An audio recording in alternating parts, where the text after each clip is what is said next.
मंत्रिपरिषद में लोकसभा सदस्यों की संख्या के 15% तक मंत्री बनाए जा सकते हैं। अगर हम पिछले मंत्रिमंडल को देखें, लोकसभा में 79 मंत्रालय थे, इनमें से 1 प्रधानमंत्री, 28 केंद्रीय मंत्री, 45 राज्य मंत्री और 3 राज्य मंत्री स्वतंत्र प्रभार के साथ थे। अब जल्द ही नया मंत्रिमंडल सामने होगा। हालांकि 2014 के बाद से ही मंत्रियों का नाम शपथ से पहले तक बिल्कुल गोपनीय रहता है।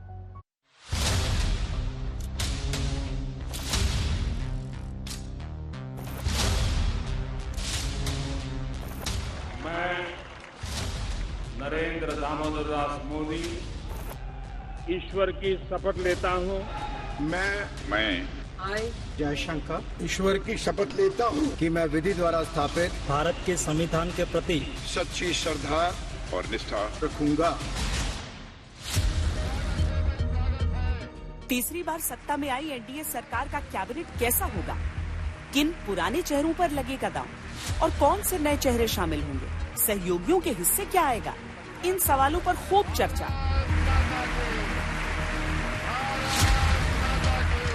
स्वाभाविक है, आपस में बैठ कर के मंथन चल रहा होगा कि भाई मंत्री कितने बनेंगे, किनको मंत्री बनाना है, किनको क्या विभाग देना है।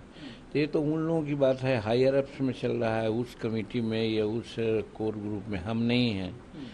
और जाहिर सी बात है कि कल 7:15 में वोट होना है प्रधानमंत्री जी का और उनके मंत्रिपरिषद के लोगों का। तो ये सारी बातें तो स्पष्ट है कि वोट होना है, लेकिन कितने मंत्री पद का गोपनीयता का लेंगे शपथ,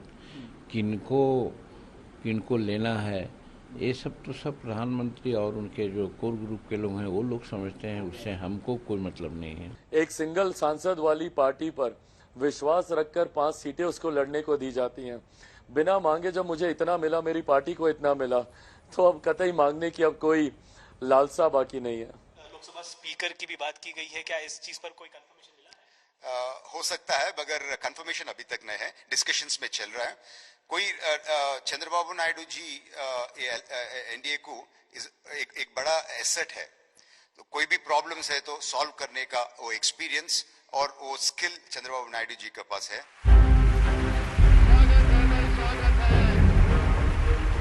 गृह मंत्रालय, विदेश मंत्रालय, वित्त मंत्रालय और रक्षा मंत्रालय सरकार की कैबिनेट के सबसे अहम मंत्रालय होते हैं। पूरी संभावना है कि बीजेपी ये मंत्रालय अपने पास ही रखेगी, पर सहयोगियों को भी बड़े मंत्रालयों की उम्मीद है। ऐसे में कृषि, रेल, नागरिक उड्डयन, भारी उद्योग जैसे मंत्रालयों पर सहयोगियों का अधिकार हो सकता है। जहां तक बीजेपी के अपने मंत्रियों का सवाल है, तो सांसदों के अनुभव और कार्यकुशलता के साथ साथ जिस राज्य से वो जीत कर आए हैं, उनकी अपनी जीत का मार्जिन, ये सारी बातें मायने रख सकती हैं। साथ ही सामाजिक संतुलन बनाने के लिए जाति भी अहम आधार होगा।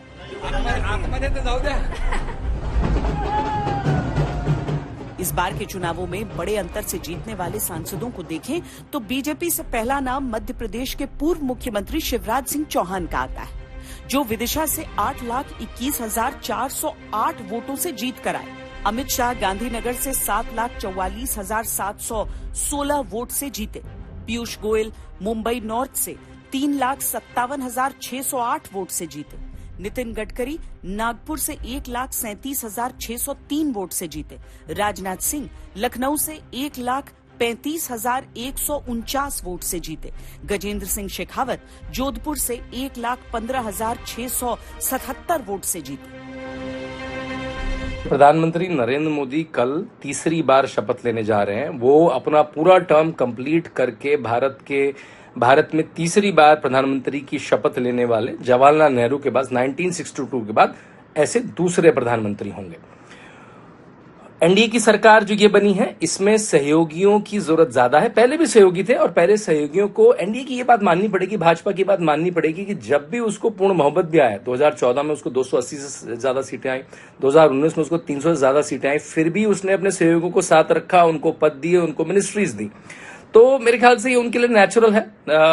उन्होंने यहां अभी भी देखा, चाहे शिंदे शिवसेना हो, चाहे नीतीश कुमार हो, उन्होंने उनको बिल्कुल सही सीटों का बंटवारा करा। तो मेरे ख्याल से ट्रेडिशनली हमने देखा है कि भाजपा ने अपने सहयोगियों का साथ दिया है, उनको ऐसा कोई जूनियर पार्टनर की तरह नहीं ट्रीट करा है। मध्य प्रदेश के पूर्व सीएम शिवराज सिंह चौहान के अलावा हरियाणा के पूर्व मुख्यमंत्री मनोहर लाल खट्टर करनाल से 2,32,577 वोटों से जीते। त्रिपुरा के पूर्व सीएम बिप्लब कुमार देव त्रिपुरा पश्चिम से 6,11,578 वोटों के अंतर से जीते।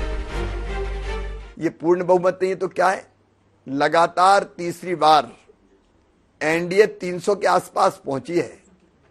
देश के इतिहास को भी उठा के देखें कितनी बार ऐसा हुआ है। एनडीए चुनाव लड़ा था और एनडीए के अकेले की सीटें स्पष्ट बहुमत और स्पष्ट जनादेश को ही प्रदर्शित कर रही है। हालांकि एक लंबी लिस्ट उन मंत्रियों की भी है जो चुनाव हार गए। स्मृति ईरानी अमेठी से, राजीव चंद्रशेखर तिरुवनंतपुरम से, अजय मिश्रा खीड़ी से, सुभाष सरकार बांकुड़ा से, अर्जुन मुंडा खूंटी से, कैलाश चौधरी बाड़मेर से, संजीव बालियान मुजफ्फरनगर से, महेंद्र नाथ पांडे चंदौली से, साध्वी निरंजन ज्योति फतेहपुर से, आर.के. सिंह आरा से चुनाव हार गए।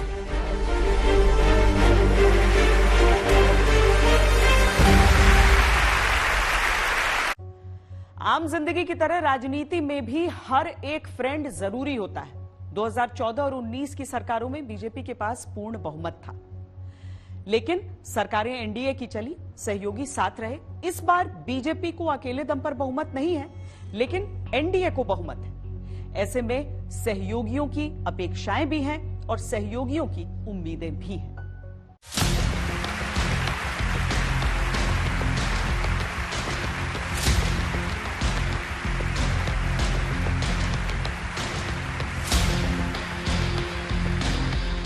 मोदी सरकार के परिवार में नए सदस्य जुड़े हैं और ये सदस्य ही नई सरकार का आधार है। भागीदारी बढ़ी है तो हिस्सेदारी की दावेदारी कम कैसे हो सकती है?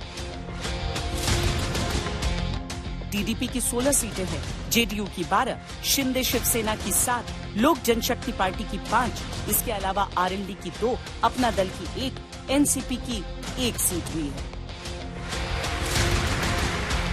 टीडीपी और जेडीयू अपना मन खुलकर सरकार के सामने रख चुके हैं और उसमें उन्होंने कई बड़े मंत्रालयों की मांग की है, ऐसा बताया जा रहा है। रेलवे एक ऐसा मंत्रालय है जिस पर लगातार बिहार के हिस्से में हुआ था हक बनता है और जो सबसे ज्यादा राजस्व इस विभाग को बिहार दे रहा है। बिहार के कारण जो प्रवासी बिहारी हैं, जो बिहारी हैं, वो सबसे ज्यादा रेलवे को राजस्व दे रहा है। इसके पहले जब झारखंड हमारे साथ था तो जो माल ढुलाई का मामला था, मालगाड़ियों का, जो खनिज संपदा के मामले में, तब भी बिहार सबसे ज्यादा राजस्व देता था, लेकिन रेलवे के मामले में बिहार पिछड़ा रहा। इसलिए बार बार ये मंत्रालय बिहार के हिस्से जाता रहा। राष्ट्रीय लोकदल की प्राथमिकता में किसान नौजवान है, तो उन्हीं को ध्यान में रखकर जिम्मेदारी मिले तो वो लोगों को ज्यादा, मतलब जो है किसानों को, नौजवानों को, दलित वंचितों को अच्छा लगेगा। चौधरी को कृषि मंत्री के तौर पर देखते हैं। अब जो भी जिम्मेदारी प्रधानमंत्री जी देंगे। टीडीपी ने तो स्पीकर का पद भी मांगा है। स्पीकर का पद टीडीपी चाहते इसलिए है कि उनके जो राज्य के हित हैं, स्पीकर के जरिए वो मंत्रियों और मंत्रालयों से वो काम करा सकें, इसलिए उनका इतना जोर है। अन्यथा भारतीय जनता पार्टी के पास अब 240 उनके पास खुद के सांसद हैं, तो वहाँ सदन में उतनी दिक्कत नहीं आना। जो समर्थन है वो सरकार को तो मिलता ही रहेगा, लेकिन जो टीडीपी चाहता है कि स्पीकर उनका होगा तो उनके लिए बहुत सारी योजनाओं के कामकाज हो जाएंगे, बहुत सारे जो राज्य को मदद के विषय हैं वो सुलझ जाएंगे। वो एक स्पीकर का विंडो होगा जिसके जरिए वो काम कराते रहेंगे। अब अगर बीजेपी को देखा जाए तो उसके कुल 19 मंत्री चुनाव हार चुके हैं, जिसमें स्मृति ईरानी, अर्जुन मुंडा, आर.के. सिंह जैसे नाम शामिल हैं। नए सहयोगियों और हारे हुए मंत्रियों का भविष्य क्या हो सकता है, ये मोदी सरकार के 2 कार्यकाल के पैटर्न को देखकर कुछ कुछ समझ में आ सकता है।